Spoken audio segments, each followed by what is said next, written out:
The Weeknd's My Dear Melancholy is still heart-wrenching 5 years since its release. I'm not going to introduce who the Weeknd is to you. Statistically speaking, Abel Tesfaye is the most popular artist in the world. He's the first artist to reach 1 million monthly listeners on Spotify. He first hit mainstream success with pop hits such as Can't Feel My Face and Earned It, and it was further amplified on his third album Starboy. However, his first EP, My Dear Melancholy, released 5 years ago, marked a stark departure from the sound that propelled him to commercial success. Instead, he returned to his dark and brooding R&B sound. My Dear Melancholy still stands out today as a highly emotional and introspective body of work. It's widely speculated that the EP was influenced by two of Abel's high-profile relationships with Selena Gomez and Bella Hadid. Even though Abel has never outright confirmed that any of the tracks were written about Bella Hadid, he later confirmed that the EP's lead track and single, Call Out My Name, was about Selena Gomez. My Dear Melancholy revolves around darker themes as opposed to projects such as Beauty Behind the Madness and Starboy. The EP departs from usual themes of partying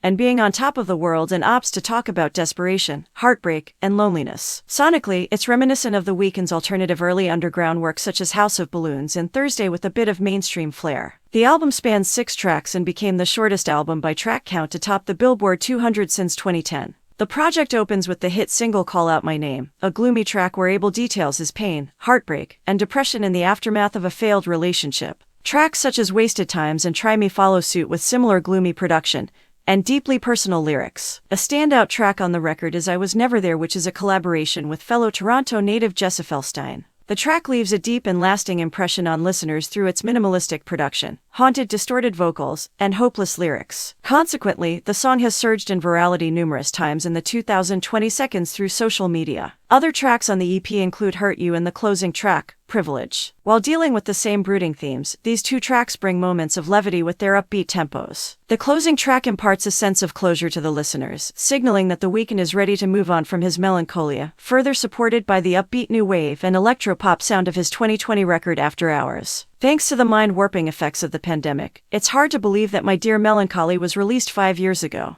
But if anything, this proves that the EP remains sonically timeless, with fans and listeners resonating with it on a visceral level. In a nutshell, My Dear Melancholy remains a highlight in the Weeknd's extensive and celebrated catalog thanks to its raw, moody production, emotional depth, and introspective nature.